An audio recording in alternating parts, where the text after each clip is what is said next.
Hello everyone, welcome to another 12-minute mark. Now we're starting in chapter 14.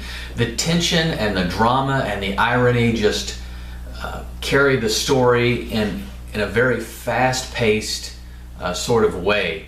And so we've got a lot to cover here. We've actually got kind of two sandwiches in this section where there's little stories within a story. It seems really all chopped up, but again, he's building the themes of the cost of discipleship and also now with betrayal. So 14 starts out, now the Passover and the Feast of Unleavened Bread were only 2 days away. And the chief priests and the teachers of the law were looking for some sly way to arrest and kill Jesus. But not during the feast, they said, or the people, they might riot. While he was in Bethany, reclining at the table at the home of a man named Simon the leper, a woman came with an alabaster jar full of pure nard. She broke it and poured the perfume on his head. Some of those there protested because saying this could have been sold and given to the poor. Why this waste? And they rebuked her harshly. Leave her alone, said Jesus. Why are you bothering her? She has done a beautiful thing. She has done what she could. You will always have the poor with you. She poured this perfume on my body to prepare me for my burial. I tell you the truth, wherever the gospel is preached throughout the world, what she has done will be told in memory of her. Then Judas Iscariot, one of the 12, went out to the chief priests to betray Jesus. They were delighted to hear this and promised to give him money. So he watched for an opportunity to hand him over. On the first day of the Feast of Unleavened Bread, it was custom to sacrifice the Passover lamb. Jesus' disciples asked him, where do you want us to go and make preparations for the Passover? So he sent two of his disciples and said, go into the town, you'll find a man there that will be carrying a jar of water. Say to the owner, follow him and say to the owner of the house, the teacher asks, where can my guests eat the Passover with my disciples? He'll show you a large upper room, furnished and ready. So make preparations for us there. The disciples left, went to the city, and found things just as Jesus told them. And so they prepared the Passover. When evening came, Jesus arrived with the 12. While they were reclining at the table eating, he said, I tell you the truth, one of you will betray me, one who is eating with me. They were saddened. And one by one they said, surely not I. It is one of the 12, he replied, the one who dips bread in the bowl with me. The Son of Man will go as it is written about him, but woe to that man who will betray the Son of Man. It'd be better for him had he not been born. While they were eating, Jesus took bread, gave thanks, and broke it, and gave to his disciples, saying, this is my body. Then he took the cup, gave thanks, and offered it to them, and they drank from it. This is the blood of the new covenant, which is poured out for many, he said to them. I tell you the truth, I will not drink of it again until I drink of it in my Father in heaven, in the kingdom of God. When they had sung a hymn, they went out to the Mount of Olives. You will all fall away because of me. For it is written, I will strike the shepherd, and the sheep will scatter. But after I have risen, I will go ahead of you into Galilee. Peter declared, even if all fall away, I will not. I tell you the truth, he answered, today, yes, tonight, before the rooster crows twice, you yourself will disown me 3 times. But Peter insisted, if I have to die with you, I will not disown you. And all the others said the same. So that takes us to 14:32, and again the drama is happening here. At the very end we see the disciples are getting ready to prepare the Passover, but we know that the plot of the chief priests has been since chapter 3. They're trying to kill him, and they've tried everything. They've tried to outsmart him, they've tried to turn the crowd against him, they've tried to attribute his work to Satan, they've gotten other people to trip him up, and finally, as we saw in the end of chapter 12, it says no one dares ask him any more questions. They still wanted him gone, but they've run out of ideas. Now they're looking for a sly, a sneaky way to do it. But they said Jesus gets a pass through Passover for the next few days, because if there's a riot, Jerusalem has swollen with pilgrims from all over, and the Roman soldiers are on high alert. And if the people get stirred up and there's a riot, the Roman soldiers are going to come after the religious leaders. They will be held responsible for that. So they're saying, hands off Jesus, okay? We'll get him later. And so the great irony is, as soon as they finally give up, now one of his own will betray him.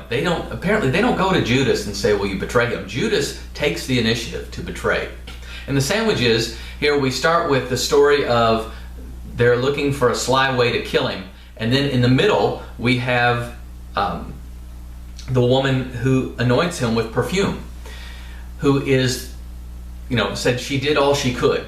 This was worth a year's pay. It was probably an heirloom or something. This type of perfume came from India, so it had to be carried across the desert. Even the jar it was in was very precious. And she breaks it and anoints him, and he says, she's done this as preparation for my burial. So she becomes the insider. If you remember the insider-outsider theme, she should be an outsider. She's a woman who is unnamed, don't know anything really about her, but here it is, the insider, one of his own 12, is the one who will betray him. As in the middle story, this woman really shows true allegiance and to his mission as the Messiah. She gets it. And he says, well, she will always be spoken of, as we're speaking of her right now, as where my gospel is preached. And so then Judas goes, and it says, for the first time, the Pharisees were delighted. This is the first time we see them happy throughout the whole book. They're an angry group, but now they're delighted, and they promise to give him money. And so now, they had canceled their plans, and so in this, again, this very elaborate drama of everything happening, now the snare is to be set. And then we have another little sandwich about betrayal, a little story within a story. The Lord's Supper, the Passover, which really they're celebrating Passover, and Jesus recreates Passover as his Last Supper. And it's supposed to be a meal of unity, like our Thanksgiving. If all you do is fight through Thanksgiving dinner, you've missed the point. You haven't been thankful. If all you do is fight through Christmas dinner, you've missed the point. And here it is, they're supposed to have this celebration to celebrate their unity as a people who have been blessed by God and saved by God from Egypt. That's the whole purpose of this meal, to remember that and to celebrate that. And it's in the midst of that meal that the betrayal will happen, that it's really the story of disunity will happen. So he goes, Jesus does another little miracle. You're going to find a guy walking around carrying water. That would have stood out because men didn't carry water. The women carried the water in those days. And so they find this guy and follow him, and that's where they're going to have the Passover. And Jesus, in the midst of celebrating the unity of the Passover meal, has to say, I'm about to be betrayed. And that is the great, just the horrible weight. It's supposed to be a wonderful party, and now we're going to be betrayed. And they're sitting there, and we'll see this a little bit next time. The man who is carrying the jar of water is probably Mark's father. They're having Passover in Mark's home. Mark was probably just a young boy at the time, but we know from the book of Acts that we find out that this was actually Mark's house. So for the first time we'll see Mark here in a little bit. And so they're eating, and then Jesus institutes amid the Passover, which is a several hour long festival, very ritualistic meal that they have, and everything has a specific symbolism to it. And he gives thanks. He takes the bread. He gives thanks, similar to when he does the miracles to multiply the bread. And then he says, well, this is my body, and this is my cup, and we do this in memory every week. But this was the first time for them. This was a new thing. the Passover for believers would shift from a Passover meal to communion or the Lord's Supper. And they drank it. And then, again, he tells them, and it's like the fifth or sixth prediction of his death, I will not drink again until the consummation until I drink it anew in the kingdom of God. And then they sing a hymn, and they go out to the Mount of Olives. And perhaps it's along the walk when he says, you're all getting ready to fall away. I know we just we just went through a new instituted ceremony, a ritual that celebrates our unity and that we will never turn on each other. That's what we just did. However, you're all getting ready to fall away because of me. I will be struck and you will be scattered. Now Peter says, even if all fall away, I will not. And he says yes, and even gives this prediction of tonight, mentions the rooster crowing like he did at the end of chapter 13 in the prophecy. And it's again all happening fast paced, so that we have this other little sandwich of talking about his betrayal, then having an ironic celebration of unity, then going back at the end to the betrayal. And it's not just Peter.